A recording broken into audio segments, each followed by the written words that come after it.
لیکن جتنے بھی کتابیں قرآن مجید کے پہلے نازل کی اللہ سبحانہ و تعالیٰ نے، وہ صرف ایک امت کے لیے بھیجی گئی تھی، ایک نیشن کے لیے، ایک گروہ کے لیے، اور اس کا سارا پیغام، تمام پیغام ایک خصوصاً وقت کے لیے تھا. لیکن کیونکہ قرآن مجید اللہ سبحانہ و تعالیٰ کی آخری کتاب ہے، آخری وحی ہے، وہ صرف مسلمانوں کے لیے نہیں بھیجی گئی تھی یا صرف عربوں کے لیے نہیں بھیجی گئی تھی. اللہ تعالیٰ فرماتے ہیں سورہ ابراہیم میں، سورہ نمبر 14 آیت نمبر 1 میں، الف لام را، ہم نے یہ کتاب نازل کی محمد صلی اللہ علیہ وسلم پہ تاکہ وہ ساری انسانیت کو اندھیرے سے روشنی میں لے آئے، اندھیرے سے روشنی میں لے آئے اور ہدایت دے. کئی جگہ اس کا تذکرہ ہے کہ قرآن مجید سارے انسانیت کے لیے نازل کی گئی تھی. سورہ ابراہیم میں سورہ نمبر 14 آیت نمبر 52 میں، سورہ البقرہ سورہ نمبر 2 آیت نمبر 185 میں، سورہ نمبر 40 آیت نمبر 41 میں، کئی جگہ آتا ہے کہ قرآن مجید سارے انسانیت کے لیے نازل کی گئی تھی. نمبر 2 پہ آتا ہے قرآن مجید کے بعد صحیح حدیث، جو آخری پیغمبر محمد صلی اللہ علیہ وسلم کی سنتیں ہے، ان کا کہنا، اسے کہتے ہیں حدیث. جو آخری پیغمبر، آخری رسول محمد صلی اللہ علیہ وسلم کے بارے میں کس طریقے سے انہوں نے زندگی بسر کی، ان کا لائف سٹائل، ان کے نریشن، ان کا کہنا موجود ہے حدیث میں. قرآن کے بعد نمبر 2 پہ آتا ہے صحیح حدیث.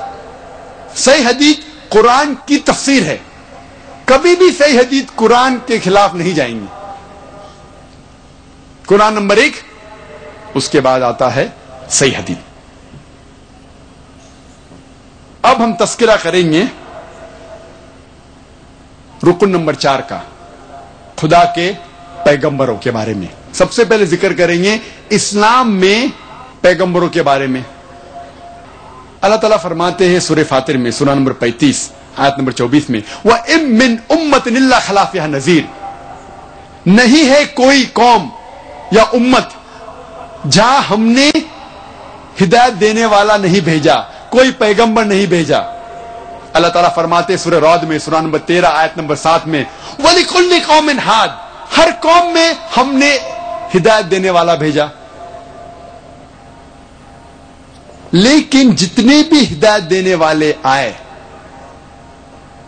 آخری پیغمبر محمد صلی اللہ علیہ وسلم کے پہلے، وہ صرف اپنی قوم، اپنی امت، اپنی گروہ کے لیے آئے، اور جو پیغام وہ لے کے آئے صرف محدود تھا ایک وقت کے لیے.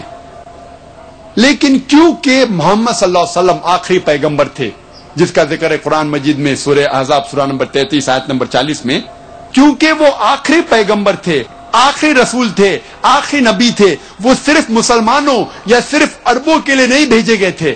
اللہ تعالیٰ فرماتے سورہ انبیاء میں، سورہ نمبر 21 آیت نمبر 107 میں، وَمَا أَرْسَلْنَاكَ إِلَّا رَحْمَةً لِلْعَالَمِينَ، ہم نے ان کو بھیجا، محمد صلی اللہ علیہ وسلم کو رحمت بنا کے سارے عالموں کے لیے، سارے انسانیت کے لیے، سارے جہاں کے لیے. اللہ تعالیٰ دہراتے ہیں سورہ سبا میں، سورہ نمبر 34 آیت نمبر 28 میں، وَمَا أَرْسَلْنَاكَ إِلَّا كَافَّةً لِلنَّاسِ بَشِيرًا وَنَذِيرًا، ہم نے بھیجا محمد صلی اللہ علیہ وسلم کو ایک عالمی پیغمبر بنا کے. لیکن اکثر انسانیت اب تک نہیں جانتی، کیونکہ محمد صلی اللہ علیہ وسلم آخری پیغمبر تھے، وہ صرف عربوں یا مسلمانوں کے لیے نہیں بھیجے گئے تھے، سارے انسانیت کے لیے بھیجے گئے تھے. اب ہم ذکر کریں گے ہندو دھرم میں پیغمبروں کے بارے میں. پیغمبروں کے بارے میں مختلف رائے ہے. سب سے عام رائے ہے ہندوؤں کے بیچ اوتار کی. اوتار ایک سنسکرت لفظ ہے جس کے معنی او کمنگ، تر مطلب ڈاؤن، نیچے آنا. اوتار کے معنی نیچے آنا. اور جب ہم آکسفورڈ ڈکشنری پڑھتے ہیں، اس میں لکھا ہوا ہے اوتار کے معنی. آکسفورڈ ڈکشنری سیز کہ avatar according to Hindu mythology is a revered soul or a deity coming in bodily form on this earth. اوتار کی معنی عام ہندو سمجھتے ہیں ہندو مائتھولوجی میں کہ خدا